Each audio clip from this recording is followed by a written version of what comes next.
Good evening, everyone. My name is Bernadette Adela-Catrax. I am the founder and chief operating officer of Diabetes Africa.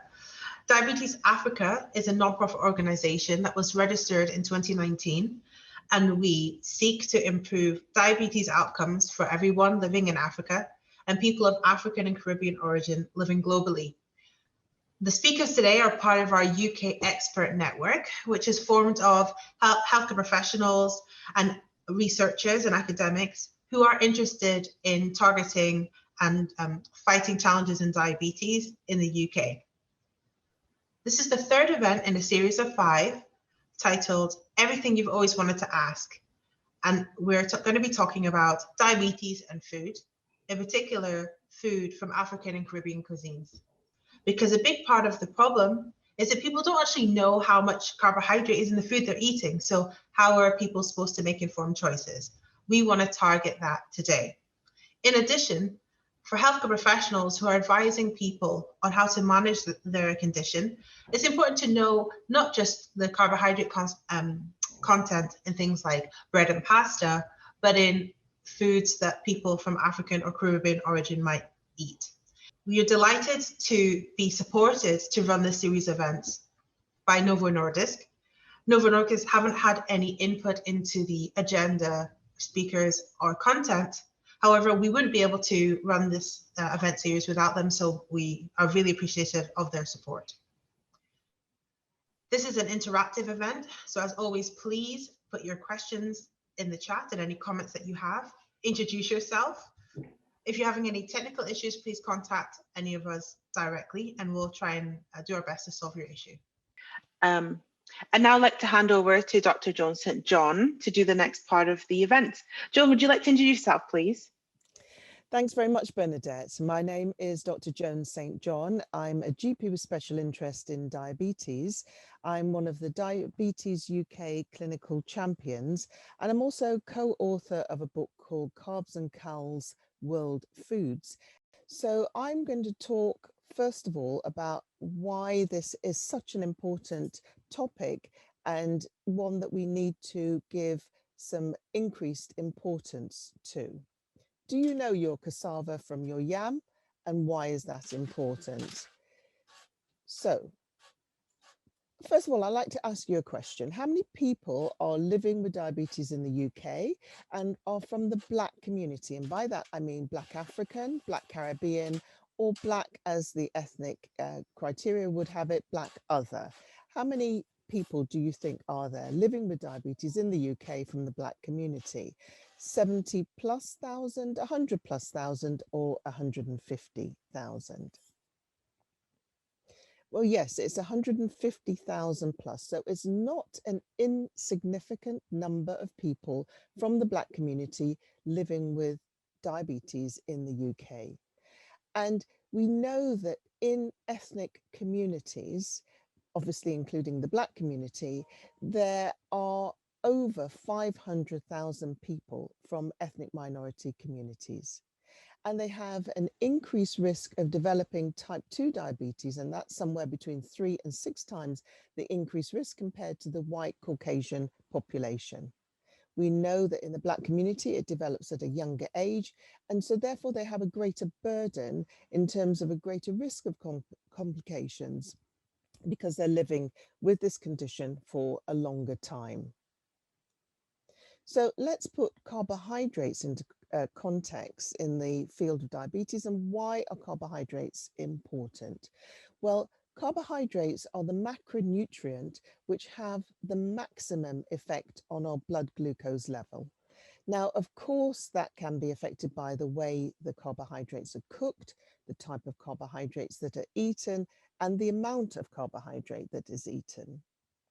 But it's particularly important in the context of the Black community when we are talking about nutrition and diet, because a great proportion of the energy intake in this community is made up of carbohydrate foods.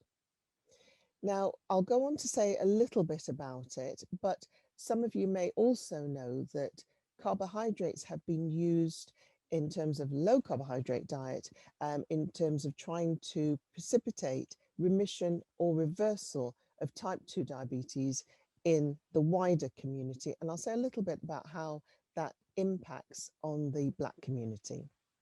So carbohydrates are the macronutrient having the greatest impact on blood glucose level. And NICE is advising that we all are sensitive to each person's needs, culture, and belief when we're giving them advice about diet. Now, how does this have an impact for people from the Black community? Well, in Brent, which is in Northwest London, we did a pilot study, and we found that the vast majority of people coming to our intermediary care clinic had, first of all, not had any dietary advice, or they didn't remember having any dietary advice before they came to the clinic. But for those who had received dietary advice, so the minority, 47.1%, of those people, for the majority of them, it had not been culturally relevant. And remember, NICE is saying we should be sensitive to somebody's culture when we're giving them dietary advice. And the participants in this pilot study had received their dietary education from a variety of sources. So I said at the introduction that for Black African, Black Caribbean, and Black other ethnic groups, traditional diets tend to have a high carbohydrate content in terms of the overall energy content. And this can be up to 60% of the total energy content. But of course, we have to remember Africa is a continent, it's not a country. In the Caribbean, there are going to be regional variations. There are variations according to religion, and there's cultural variations. So the Black community is not a homogeneous community in terms of there are going to be these variations that we need to take account of. But overall, as a generalization, the traditional diet will tend to be high in carbohydrate content. We also have to take into consideration that we're all subject, I think, to acculturation. So we assimilate the habits of what's called the host country here. That's not relevant for second, third generation, fourth generation Black community, but certainly we know that there is a mix of diet. It's not all going to be traditional with everybody, but there may be certain aspects of the diet that form that traditional diet, whereas some of the diet may be that of the wider community.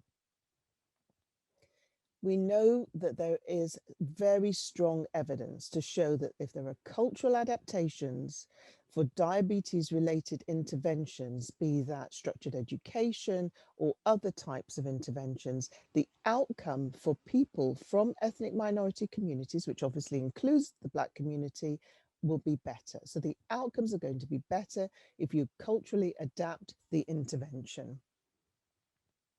So in conclusion, ethnic minority populations are forming a significant proportion of the UK population who are living with diabetes, and the Black community is around 150,000 plus, so a significant proportion. Diet, we know, is the cornerstone of management of diabetes, and we have to make that culturally specific and adapt it to suit the person so that it is person-centered, the advice and the shared decision-making that we're doing with somebody in order to improve the outcomes for people from the Black community. And this is a NICE recommendation, so it is in line with NICE and also the very strong evidence that's out there. The first question that somebody's likely to ask you when you say to them or give them the diagnosis of diabetes is, what can I eat? And it's really important that we always remember to, wherever possible, be culturally specific. So this talk and this workshop is going to be helping you to at least have some ideas about what you could possibly do to culturally adapt the advice that you're giving. Thank you very much. Excellent. So moving on to the next session, we're going to be talking about Africa and Caribbean food and drinks. And for this session, in addition to Dr. Jones St. John, we're joined by Tai Ibitoye. Tai, would you like to introduce yourself, please? Yeah, sure. Hi, everyone. My name is Tai Ibitoye, and I'm a registered dietitian and a doctoral researcher based in London. I've got years of experience working within the NHS, public health organisations, charities, and other health organisations too. I've got a really keen interest in the nutritional status of African and Caribbean individuals. Wonderful. Thank you, Tai. So the question that you've all probably been waiting to hear is, what is the difference between cassava and yam? It's not an easy question. They look very similar, but thankfully we've got Joan here to explain the difference. Joan, would you like to walk us through, please? Thanks very much, Bernadette, and thanks very much, Tai. Yes, so do you know your cassava from your yam? So you can see on the left here, we've got cassava, and on the right, we've got yam. It's a shame, unfortunately, we haven't got the cassava cut. The cassava can be a very white color, and you may notice that the outer coating of the cassava, the skin of the cassava, I'm going to call it, is different. It's sort of slightly shiny compared to the yam. Now, that said, you can get yam, which is also very white. The texture of the two things is slightly different. So the cassava is a bit more fibrous. The yam tends to be a bit smoother, but they are both tubers and they are both carbohydrates. So I hope that clears it up a bit. They both taste delicious as well, I have to say that. So if we move on, we're going to tell you a little bit about some African and Caribbean foods to get you started on your journey of being perhaps more culturally aware of different types of foods. So I'll hand back to Bernadette. Thank you very much for that, Joan. That was a tricky one to start the discussion off, I have to admit. And we know that there's a wide variety of different foods from across Africa and the Caribbean. So by no means are we going to be able to cover everything. But what we plan to do is go through some of different foods, explain what they are, what the nutritional content is, how and when it's often eaten, and what region it's from. So to kick us off, we've got the first one. Tai, if you want to give us a short overview of this delicious food. Yes, so this is my favorite food actually. It's called agege bread, also known as sweet bread. It's actually originated from Nigeria, but other parts of African countries do have different varieties of sweet bread. In terms of the nutritional content, per 100 grams of agege bread contains about 233 calories, 45 grams of carbohydrates, 7 grams of protein, and 1 gram of fat. So actually, it's quite low in fat. Contrary to popular belief, a lot of people think that agege bread is very fattening, but actually doesn't contain much fat. A lot of people don't eat the whole 100 grams of agege bread. Normally, they have it in slices. A slice is about, I would say, 40 grams. So obviously, it contains a bit lower calories and about 18 grams of carbohydrates. So I guess in context, it doesn't really contain much carbohydrates if you're having small portions. However, if you are having a lot of agege bread in terms of slices, then the carbohydrate content and the energy content will be increased. And Tai, how would people normally eat this? Would they eat it with stew? Would they eat it with egg? Is it how someone would normally eat bread that you would find in the UK? Yes, so it depends. So a lot of people may want to consume it as a breakfast, so they might have it with scrambled eggs, and they might have it with stew as well, so red stew, for example.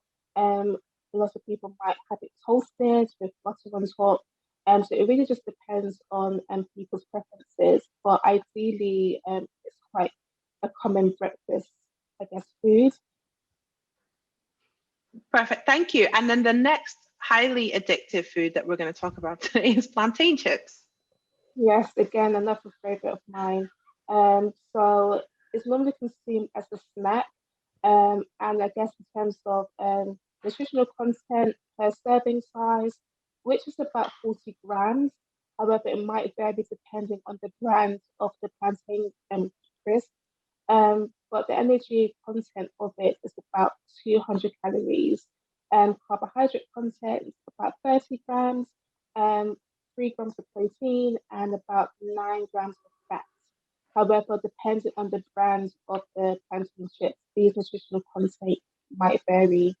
But again, it's normally consumed as a snack, and a lot of people have it in between meals, and maybe as their snack for supper. But it really just depends. Okay, great. So the next one we've got is slightly heavier. This is asaro. Please, Ty, give us some top line information about this dish. Yes, so yam porridge, also known as cassava, again, a very popular West African dish. How it's made is with yam. A lot of people may want to put palm oil as well, red peppers, to boost up the protein content. Some people might actually put things like crayfish inside of it, or smoked fish, depending on what they like. And it's normally consumed as a side, so some people might have it alongside of beans. A lot of people might just have it alongside ogi or pat. It again depends on their preferences. Per serving size, it contains about almost 400 calories, 47 grams of carbohydrates, 5 grams of protein, and about 14 grams of fat. The reason for the fairly high fat content might be because of the palm oil. We know that palm oil is quite concentrated in fat, especially saturated fat as well. But it's one of the key ingredients in making asaro. So asaro means red yam porridge, so the palm oil gives it that redness. I guess to make it healthier, per se, some people may want to use vegetable oil instead or use small amounts of palm oil. Wonderful.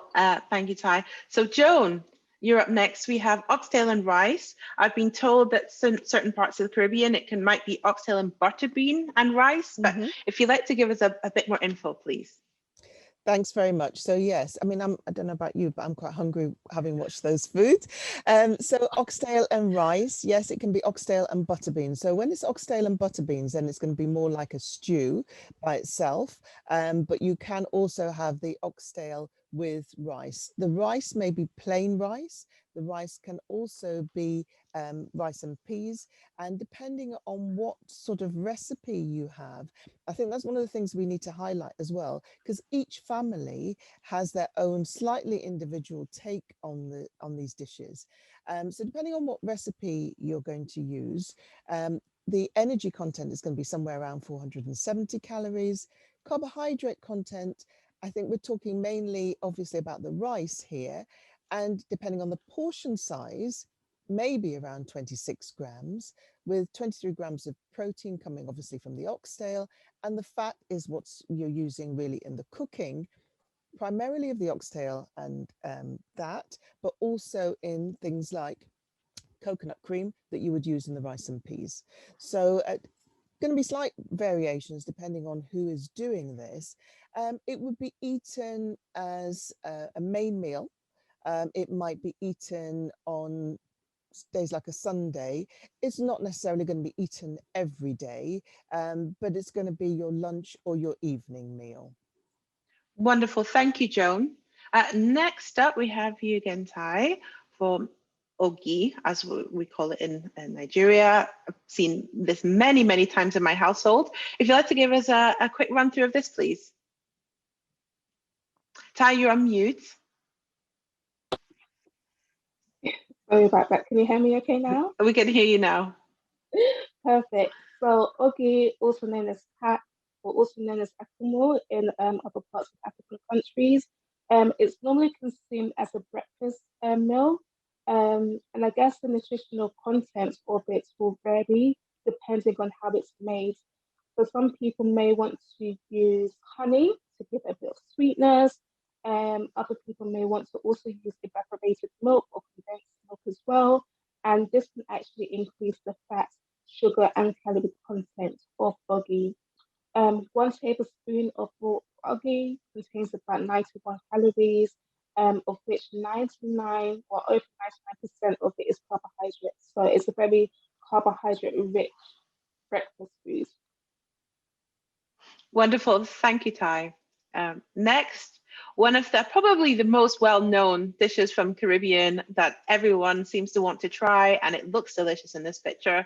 Joan, can you give us a run through of jerk chicken, rice, and peas with plantain? I've also been told you can have jerk versions of other sources of protein as well, such as pork.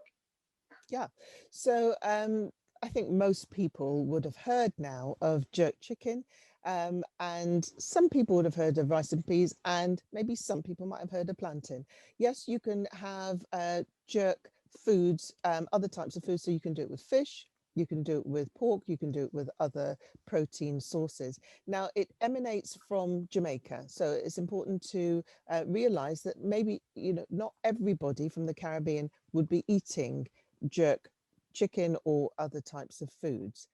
So in this dish that we've got here with jerk chicken and the rice and peas and the plantain, the carbohydrate contents that you're going to find are going to come from the rice and peas and also from the plantain as well.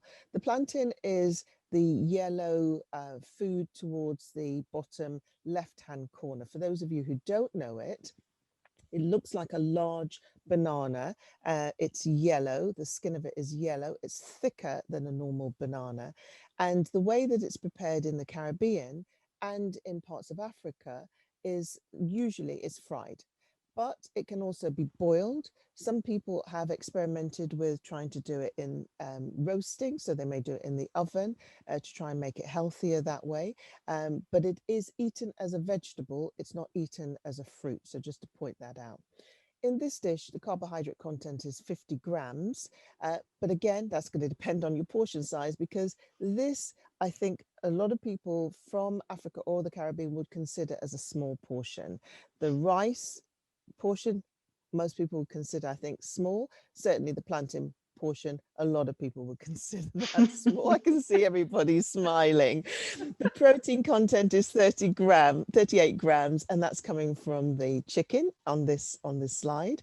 And the fat, again, is coming from things like the frying of the plantain. It's coming from the coconut cream, which is added to the rice and peas, and it's coming from the skin of the chicken, if is left on the chicken.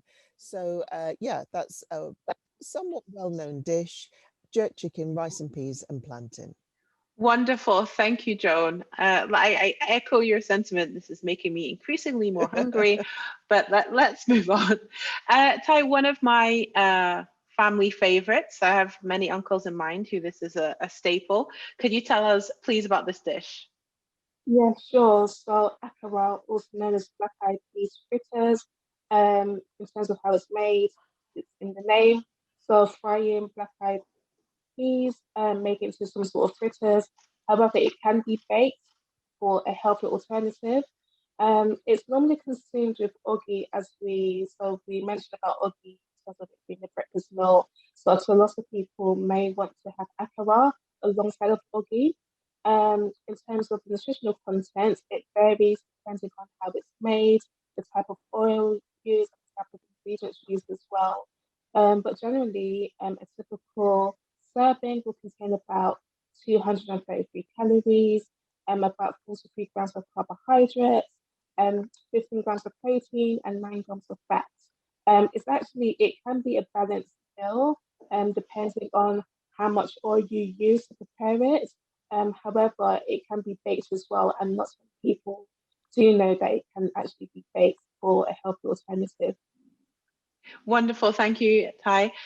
You're up again for another staple food, please. Yes. If you could introduce Panda Jam.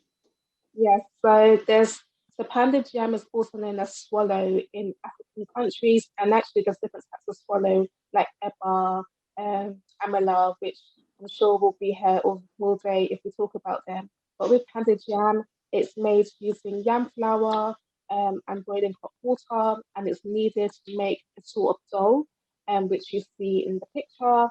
100 gram, which is almost the equivalent of the size of your palm, may contain about 268 calories. It's quite high in carbohydrates, so actually contains about just over 80 grams of carbohydrates, about 2 grams of protein and 1 gram of fat. And in terms of how it's consumed, Some people may want to have it with some sort of stew or soup, and some may put okra soup or a egusi soup or some sort of red stew, which may contain a sort of meat or fish or pulses. Wonderful. And along in that same family, Gary. Yes, Gary. So Gary is basically a carbohydrate-rich type of flour. And actually, I mentioned that similar to Panda Jam, if you add hot water into Gary, you can make eba, which is a type of swallow as well. But per 100 gram of Gary contains about 380 calories. Again, it's really high in carbohydrates. So again, over 80 grams of carbohydrates, and contains about 3 grams of protein and 2 grams of fat. So it's a very highly carbohydrate food. So I mentioned that you can mix it with hot water to make eba. However, some people may want to consume it as a snack or as a breakfast meal. And in this case, they may consume it with cold water, and they might want to add some milk, sugar, or nuts, in this case, peanuts or ground nuts, to increase the calorie content and also to give it some sort of sweetness too. And this can be consumed as a breakfast snack as well. Absolutely, and we're hearing a consistent theme that a lot of the nutritional content would just depends on how a food is prepared. So it might look on paper to be very healthy, but if people are adding oil, lots of sugar, condensed milk, it now becomes something entirely different. Joan, coming back to you on Ackee and Saltfish, please. Yeah. And yes, I think as you said, Bernadette, there's some common themes here. I mean, we'll go on to talk about some fried dumplings in a little while. Hope that's not a spoiler. But yeah, and you know, with the sweet bread, we have like the hardo bread in the Caribbean as well. So yeah, there's a lot of similarities. We're going to talk about ackee and saltfish again. It may be a dish that people have heard of. The ackee and saltfish is mainly, again, eaten in Jamaica. Jamaica is probably one of the most populous communities in the UK from the Caribbean, and so that's why I think there's a lot of emphasis on the Jamaican foods, but remember there is a lot of regional variation as well. So ackee and saltfish coming from Jamaica, eaten usually as breakfast. The ackee is actually the yellow that you can see in this photo here. It's a vegetable. So for a dish like this, where you'd have about 160 gram portion, but remember that's going to vary an awful lot. That's going to be an energy content of about 285 calories. Carbohydrate content, you may notice for the previous dishes that we've been talking about, this is a very low carbohydrate content. So the ackee is not a high carbohydrate food. For this dish, it's going to be about 4 grams of carbohydrate. The 28 grams of protein is going to come from the salted fish, salted cod usually, which is added as part of this dish. And the fat is coming from the way it's prepared, because it's fried. The saltfish is fried, first of all, and then the ackee and other things are added. So there might be peppers, onions, garlic, and a variety. Tomatoes can be added as well. Again, there's going to be slight variations depending on which recipe you use. It's going to be eaten mainly for breakfast, but some people will eat it later in the day as well. But remember, the portion size is the critical thing. Wonderful. Thank you, Joan. Back to you again, Ty, for another one of my family favorites. I grew up seeing a lot of this. Moi moi. Yes, so moi moi, also known as bean pudding, commonly eaten in West African countries like Nigeria and Ghana. But in Ghana, they might have a different terminology for bean pudding. Consumed as a side dish, maybe alongside jollof rice or fried rice in parties. All can be consumed as a meal in itself. So some people may have moi moi with some salad, or they might have it with asoro as well, so which we spoke about, which is also known as jam porridge. It's normally wrapped in a leaf, but some people may have it shop bought from like African restaurants. Per leaf, it contains about 385 calories. fairly high in carbohydrates, so contains about 41 grams of carbohydrates. It's also quite high in protein because of the beans. So that's about 32 grams of protein and 13 grams of fat. And with moi, some people may add egg as well, or may also add fish. So again, this might actually increase the protein content of it. Wonderful, thank you. I mean, I feel actually quite guilty going through this list of foods because they all look fantastic. They're all stimulating my appetite, but we're looking at the nutritional information on them and probably we should be careful. But and next one is puff puff, please. Yes, so puff puff, it's normally served as a dessert or a snack. So it's sweet, deep fried dough balls.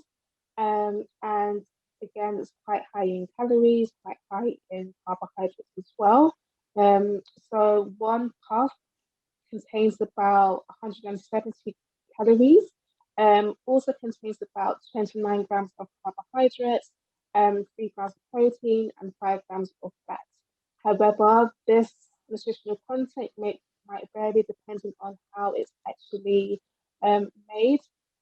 Oftentimes, this is not something that is normally consumed as an everyday snack, and some people may consume it, I guess, at parties or different types of celebrations. So again, this is not something that a lot of people do consume on a regular basis. I see it's somewhat how we would, or I say in the UK would refer to a donut. It's kind of that a similar deep fried, very delicious treat. Okay, so we've got something like crisps. Yes, we've got boiled dumplings. I'm also informed that they can be fried as well, Joan. Mm-hmm. So, I mean, they'll be called something different. So the boiled dumplings, which is essentially flour and water, and that's a sort of common theme that we've been seeing through some of these foods, that some of the staple carbohydrates are made into flour and then mixed with water. So the boiled dumplings are essentially flour and water. You might add a little bit of salt to it, and they would be eaten either as part of a soup. And when we say a soup in the Caribbean, what we mean is a very hearty meal. So you would have things like dumplings, you would have things like yam in it, you would have things maybe potato and other vegetables, as well as some form of protein in that soup. And you might have things like lentils as well. So you might have kidney beans in the soup. So the boiled dumplings will tend to be within that sort of food.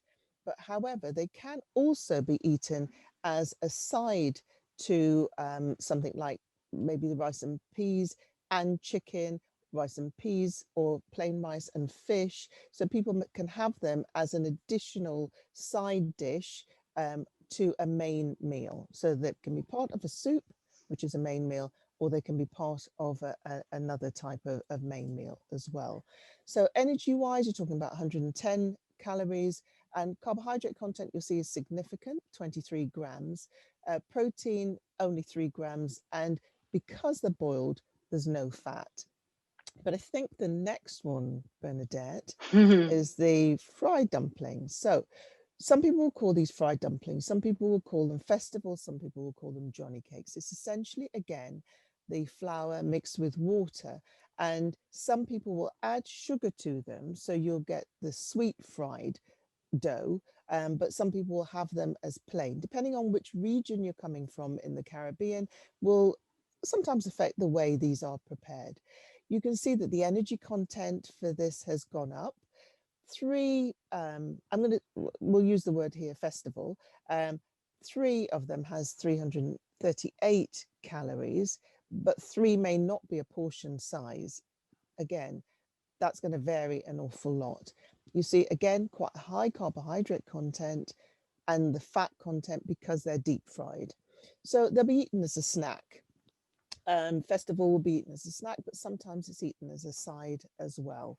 So those are the festival Johnny cakes, or what we call fried dumplings. Wonderful. Thank you, John and Ty, for that highly informative run through of a number of different foods from across Africa and the Caribbean. Like we said, we know it's not conclusive. There's many other foods that we did not mention, but we wanted to use this as an introduction to go over the foods, how they're eaten, and their nutritional content. Now to the next stage, we're going to be talking about beverages or drinks. Now we're joined by Effa Morty, who's going to be talking about finding the right approach and improving metabolic health using food. So Effa, I was wondering if you could introduce yourself, please. Okay, thank you for that, Bernadette. So my name is Effa Morty. I'm a pharmacist. I've been a pharmacist for over 30 years. And lately I've developed an interest in putting diabetes into remission. So I'm going to talk about finding the right approach and how one can succeed in reversing or putting your diabetes into remission.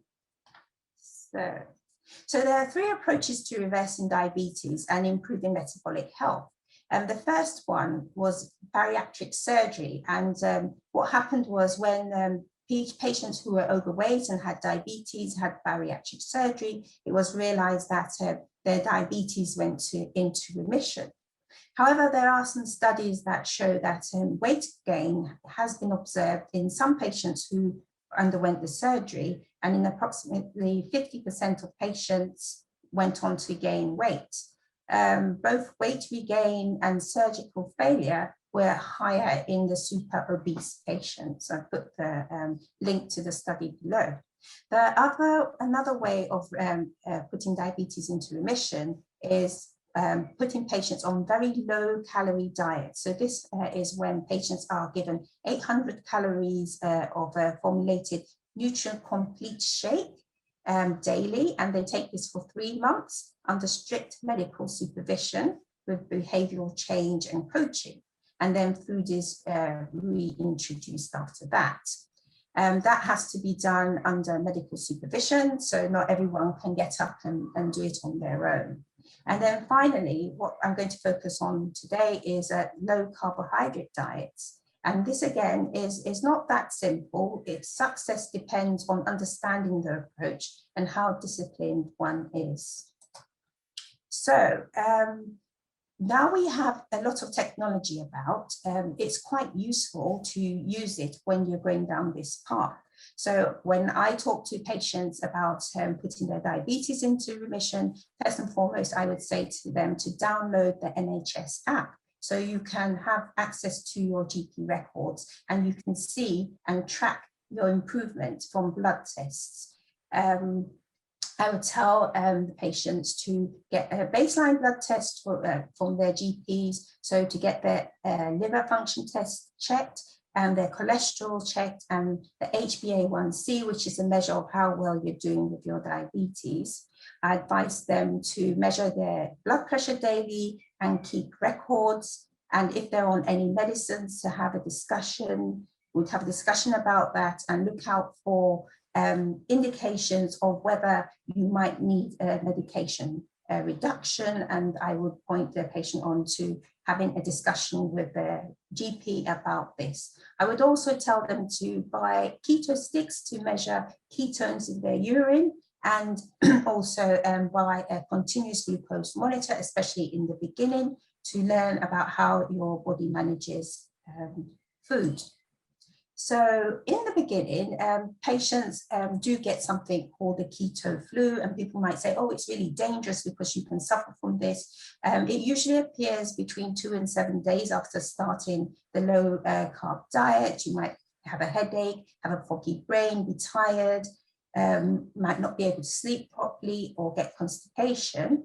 But then again, you need to remember that all diet changes are associated with side effects. It doesn't even matter what the diet change is. If you went from instance of eating very healthy into eating junk food or vice versa, you would notice gut changes whilst you do that. Support should be sought. If you do have symptoms, don't suffer on your own. I say do mention it to the person who's coaching you. And if you're on medicines, it's very, very important to speak to your doctor about changing your medicines as you go through the process, and probably require less and less medicines. So people have the urge to buy expensive keto substitutes to what we used to do, because you're very used to buying snacks. So you feel that it might be important or might be useful to buy these keto products. So I've put an image of some keto products that Slim Fast produce. And you can see they're all processed and in packages, just similar to the foods that are on the right that you would usually buy if you're not doing a low carb diet. So you're not really deviating from what you used to do. But what I try to encourage is for us to stop buying these manufactured products and rather stick to low foods in the box on the below. Okay. Again, then people always feel that, when you eat carbohydrates, you have cravings for them. And when you're hungry, that's what you want to eat. And people believe that these cravings will always persist. But actually, in reality, what happens is over time, the cravings subside. So I've just put a graph here to show you what actually happens to your cravings. So the orange graph is what actually happens over time. You stop craving for these products, and it doesn't stay the same. You don't feel the cravings forever at the same strength. So, okay, people ask, oh, should I count my carbs? What's my carb allowance? And when I'm talking to people about reducing their carb intake, I try to keep it very simple because everybody has busy lives. It's much easier to not have to worry about counting your carbs. I would say stick to vegetables that grow above ground if you can, and use your keto test strips to measure your carb tolerance. If you're not producing ketones, then you know that you're eating too many carbs, as simple as that. And then you can find your balance by using the ketone test strips. But if you do want to count carbs, yes, that's fine. I don't stop people from doing it because that sort of also motivates a particular group of people. So when people say, oh, if I have to cut out carbs, what can I eat? Because, people find it very, very difficult to think of a life without eating carbohydrates. So you'll have to give up the picture on the left, but you can eat. There's so many other real foods. And people tell me when they start that, oh, they didn't realize how many other foods are available for them to eat. So, and then also it's very important to check food labels for hidden sugars. And there's like 56 different names for sugar as it exists in our products. So you have to be very careful with those products when you buy them. So here are some examples of meals that I prepared myself and others have given me, low carb meals. So the first one is, I really like that one because it's made in a Ghanaian evenware bowl, and it's avocado, cucumber slices, pepper and sardines. So the carb swap here is the avocado and the cucumber slices that we would in Ghana probably eat with yam, kenkey or plantain. In the middle, we have our famous corned beef stew that Ghanaians like very much. And that's eaten, instead of eating with rice or yam, it's eaten with cauliflower. And then the last picture here is cauliflower swallow, which is like what Ghanaians would say is banku, and that's made with okra soup. Again, we have cauliflower rice that's made with mixed vegetables. Here on the left with some fried fish. Can't read that properly, sorry. And in the middle, we have, this is a very, very simple filling meal. We have sausage and vegetables. And then again, we have what the Ghanaians call is light soup with cabbage swallow and tilapia. We have a meal here that's a mackerel with stir-fried vegetables. In the middle, we have avocado, shredded cabbage, and fried fish. And then we have a tuna egg salad with grilled chicken. And the last one, we have fried egg with stir-fried vegetables and avocado. And one of my friends was very creative. She made kenkey out of low carb products, and that just looks wonderful. And she said it was really good. And then the last picture I want to talk about is you have to be very, very creative and prepare your food in advance. Otherwise, you tend to fall off the wagon, because buying low carb snacks is not that easy when you're out and about. So my final word is, it's very important that if you're on any medicines for any condition, you consult with your GP or practice nurse for advice on medication adjustment as your condition improves. There are many patients out there who are doing this on their own. It will be very important that healthcare providers get to learn about this so they can support patients. You can do your own research. There's lots of YouTube videos and lectures online, so you can learn about it. And this is for both patients and healthcare professionals. And it's really good as a healthcare professional to be aware of this, because patients will come to you and ask you questions. And, it gives them confidence when they know that you know about it and you can support them. As with everything in the beginning, it's difficult. And patients might need to get some support about, as they start on their journeys. I know, some patients might go and see healthcare professionals and they might say that, oh, that's really dangerous, don't do it. But, if a patient's determined and they're willing to try and help their conditions, I think as healthcare professionals, we should be willing to try and support and do our research and see how well we can support patients. If the patient wants to do this, follow this lifestyle, it's good that you choose to join a support group. And as a healthcare professional, if you don't really know much about it, do try and encourage patients to join groups of other patients who are going through a similar journey, because they would get more support from that kind of environment, and it's just much easier for them.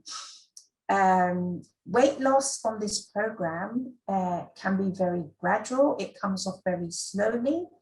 Sometimes patients reach the stall, but it's good that they just continue. And as a healthcare professional, it's good to support them and say that, weight loss is not just about weight loss, it's about improving health. So, and you can help them identify other health improvements that they've achieved along the way to help motivate them and encourage them.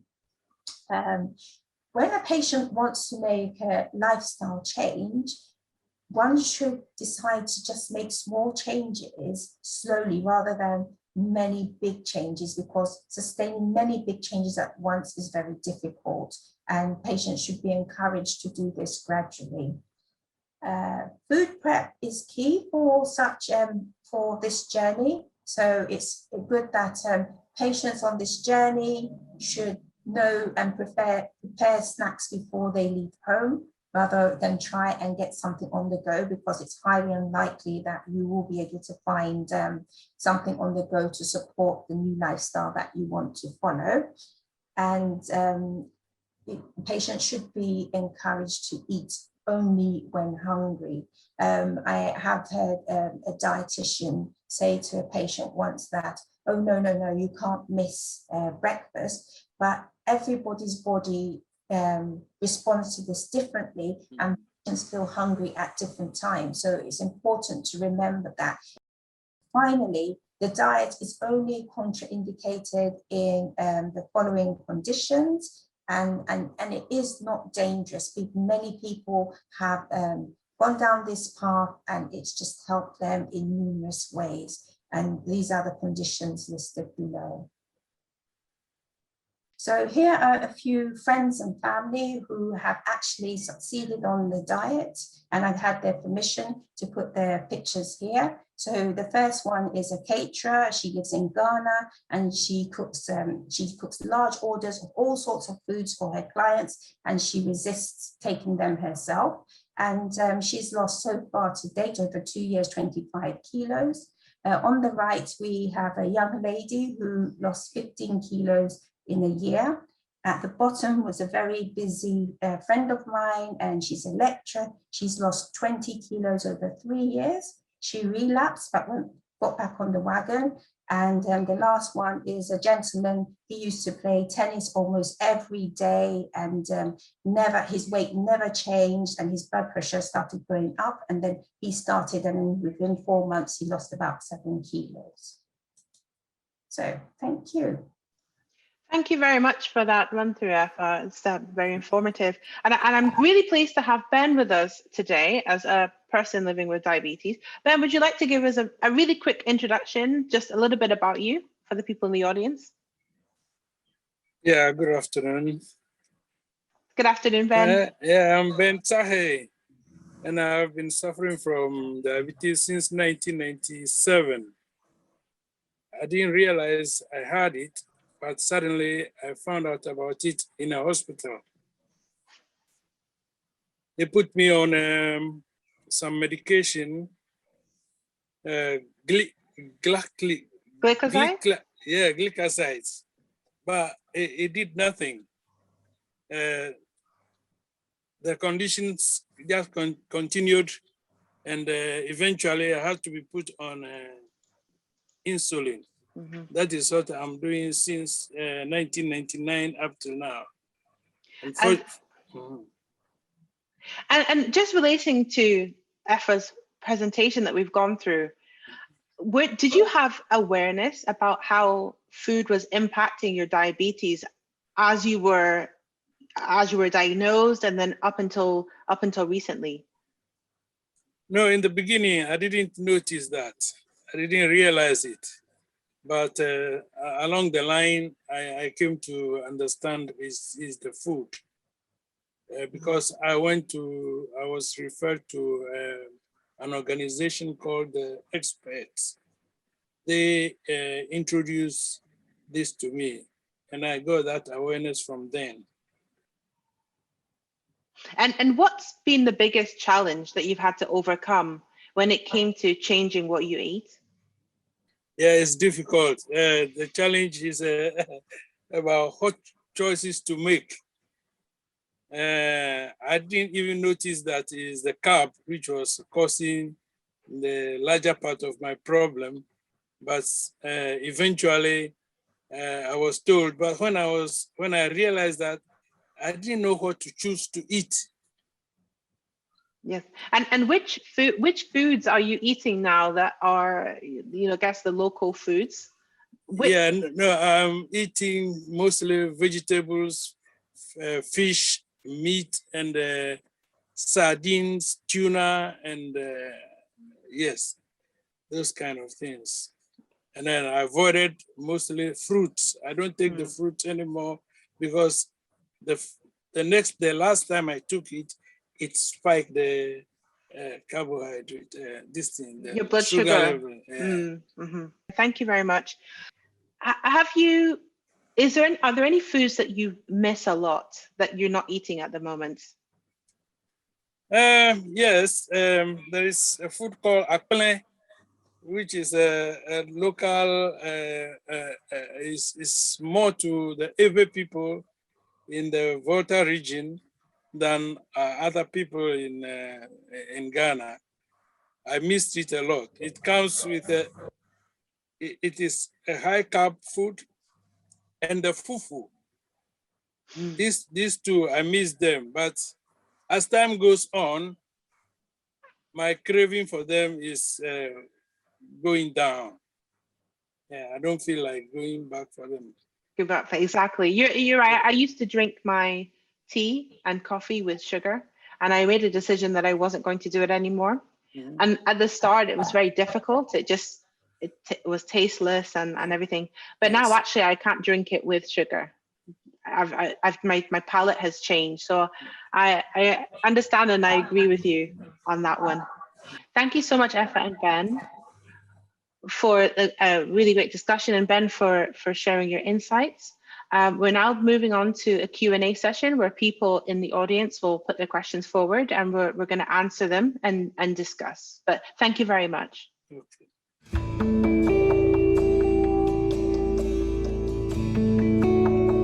With some of the answers that I've given in the chat, you'd notice that I've said it's really got to be person-centered.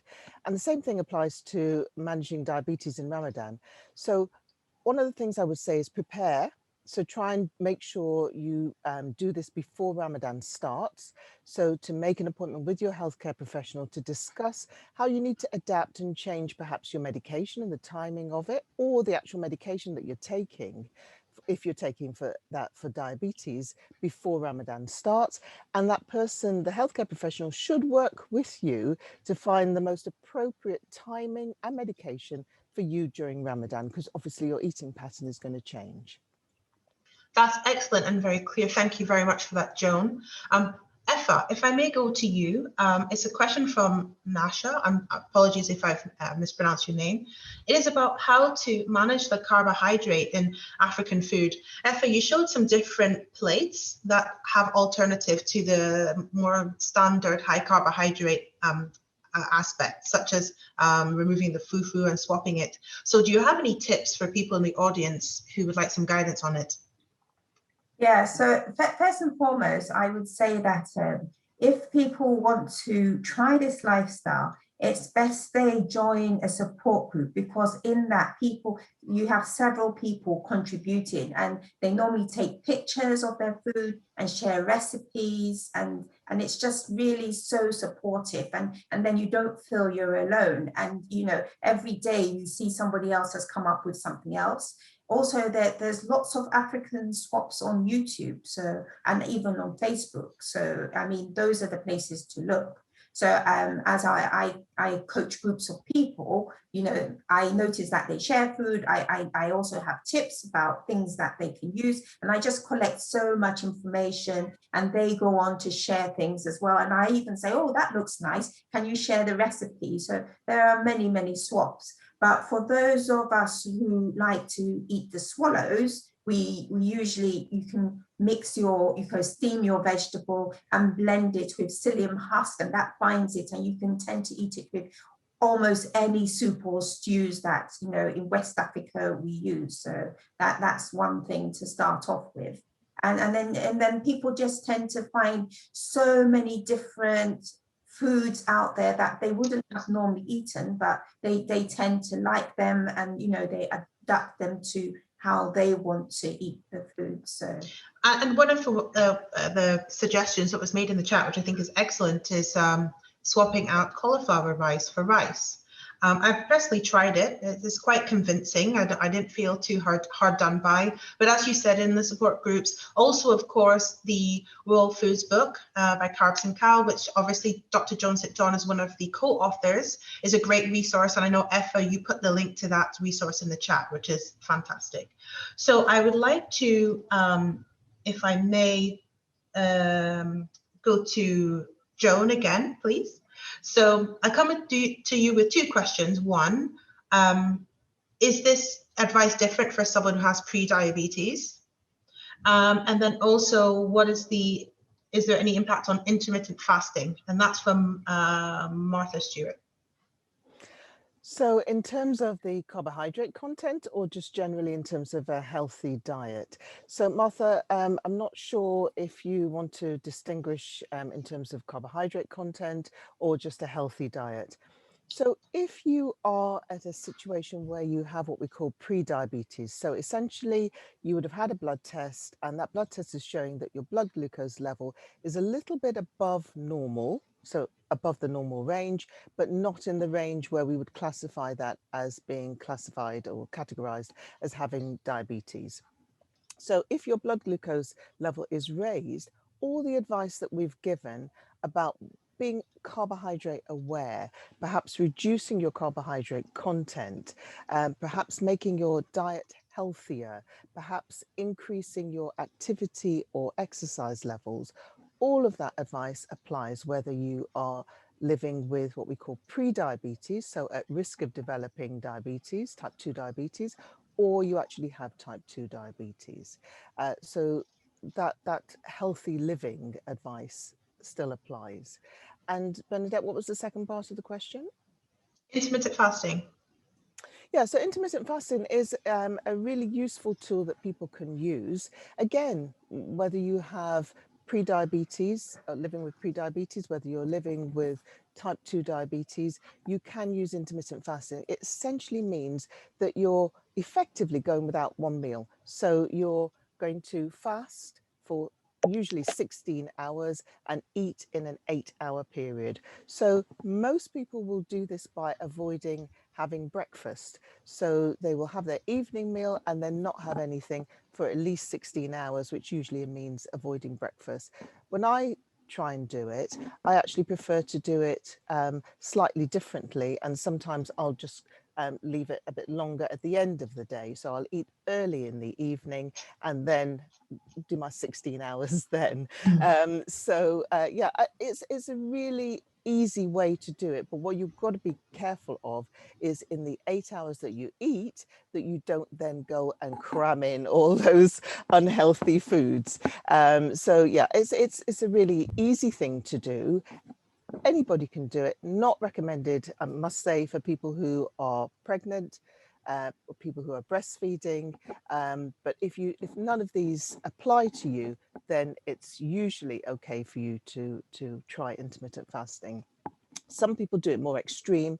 So people might have heard of the 5-2, where on 2 days of the week, you will only keep to 500 calories. And that's a form of intermittent fasting. Some people will fast for 24 hours. So there's lots of different variations to this.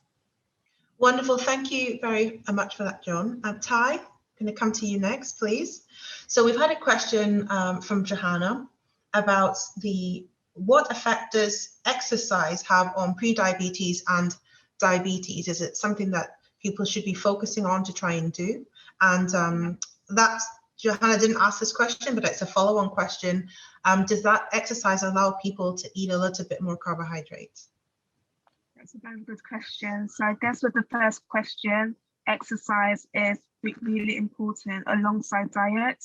Evidence suggests that when people are physically active, it can help to improve blood sugar control. So we need to be exercising, especially if you have type 2 diabetes or if you have pre-diabetes. In terms of the recommendation on how often you should be exercising, the general consensus is that we should be exercising for about 150 minutes a week. So that's equivalent to 30 minutes over 5 days. So where possible, try to be active. Some people might think, 30 minutes is a long time, I can't dedicate 30 minutes. But if you do it in bouts, so if you just do it in different sections, and maybe do 10 minutes in the morning, then do 10 minutes in the afternoon, and maybe before you go to bed, that's 30 minutes already. And it doesn't have to be going to the gym. There's a lot of misconception that you need to go to the gym to be active, but it can just simply be walking in the park, walking along your high road, doing gardening, even shopping as well actually contributes towards your physical activity because you're lifting bags and you're walking. So just doing something to get your body moving is really, really important. It helps with blood sugar control. And what was the second question? You've answered both, and I think it's great. Okay. And you raised a great point. A lot of people think exercise means running or something like that. It could be dancing. Dancing is a great one, especially our African and Caribbean dancing is very full body. So I think we should really not exclude that as a type of exercise. Yes, and just to quickly add as well, if someone has type 2 diabetes and they are exercising, it's really important that they do monitor their blood sugar levels just in case they go into hypo, because that may actually lower the blood sugar levels. So it's really important that they are, being mindful of that and just know what to do if they do experience any hypos. Okay, that's a great point, Ty. So I guess it is relevant for people with type 1 and type 2 diabetes. Yes. If anyone's doing a drastic change in their physical activity, it's worth speaking with a healthcare professional just to see if there are things that they need to be aware of. But general increase in walking or parking a bit further away from a supermarket should be okay. I've got Joan, if I may, just to round off, we've got a trickier question. It's not necessarily exactly related to the food, which is what is the best medication for the earliest stage of type 2 diabetes? And I think, yes, we'll leave it there for that question. And that's from Emmanuel. So I think it's ascribed to Hippocrates that he said, let food be your medicine. And I think if Hippocrates is ascribed to that quote, then probably Imhotep had said it before. But I think it's a good thing to think of. So by looking at a healthy diet, that is the first thing I would suggest is the best way to control your blood glucose, whether you're living with pre-diabetes or whether you're living with type 2 diabetes. Activity, as Ty has said, is the other thing to add into that. So if you can't, for whatever reason, control your blood glucose with your food, with activity levels, then the third thing that we normally add into that, and I say add in decidedly, because you don't stop doing the healthy diet and you don't stop doing the activity, is metformin. Metformin is the most common medication that we would add. It's because it works at so many different levels. It works on things like the insulin resistance, and it is an excellent medication for early, either pre-diabetes. So some people will use it in people who have pre-diabetes because that person may not be able to exercise, may not be able to do something with their diet. So we can use metformin sometimes in certain circumstances with pre-diabetes, and certainly it's the most common medication that we'd use for type 2 diabetes. I want to say, if somebody starts to take metformin and they have some difficulty with it, please do let your healthcare professional know, because there's different formulations of metformin, and so there may be one that you can tolerate if you can't tolerate the first one that you're given. Thanks, Bernadette.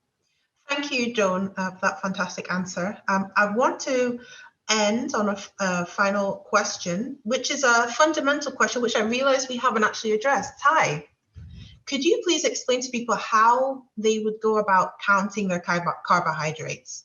I think we haven't actually made that explicitly clear. So could you walk someone through how they would count carbohydrates? So I think I'm going to play devil's advocate here. So I think Ethel put a link in terms of how people can count their carbohydrates. So from a dietitian perspective, I'm really always cautious answering this question, because when it comes to counting carbohydrates and just counting calories, some people can go in a vicious cycle and can be actually quite, I don't want to use the word obsessed, but really fixated on, counting carbohydrates, which can actually lead to disordered eating. So I would say, I wouldn't specifically tell people how to count carbohydrates, and it's just really important that if they do want to count carbohydrates, that they do speak to their dietitian to see if it's actually necessary. But there are so many useful links online. So Diabetes UK have so many great resources on how you can count carbohydrates. If you get the Carbs and Cow books and the World Food books, it shows you how many carbohydrates are in certain portion sizes. So there are resources out there, but I'm just not going to tell people how to count carbohydrates, because some people may not count it properly. They may be underestimating their carbohydrate intake or overestimating it, and it just turns into a vicious cycle. So I would say, okay. Yeah. Thank you, Ty. I will speak to a healthcare professional. Thank you, Ty, for that very diplomatic answer. I would say in general, in addition to the resources and speaking to a healthcare professional, you take the weight of the food that you're eating, and then you take the per 100 grams of carbohydrate or sugar or per meal if it's a drink. And that's one way to roughly have an idea of how many carbohydrates someone's eating in a day. We had quite a few comments in the chat as we were going through the quiz and the different foods that people weren't sure how to translate the weight that we were saying as a portion size to what it actually looks like on their plate. So I think often portion size is something that people struggle with. So as a very top line answer, very basic, it's the nutrition information for that food, and then the weight of the food that you're eating, or the volume if it's a drink. Now, we could go on continue talking about this for probably another 3 hours, but we've actually come to the end of the event. I would like to thank our speakers, Hai Matoye, Dr. Joseph John, and Efa Morty for their contribution. I'd also like to thank Ben for his input and insights as a person living with diabetes, and also thank everybody who's attended the event. Once again, thanking Novo Nordisk for allowing or supporting us to make this event possible. We will be sharing the event recording after the event. Look out for it in your emails. This has been the third event in a series of 5. We've got one on the 24th, that's on Thursday, and one on the 30th. So we'd love you to join. Before you leave, if you could answer the poll that's live at the moment, just to give us some feedback on the event. And have a lovely evening. Thank you very much for joining us. Good night. Talk to me nice.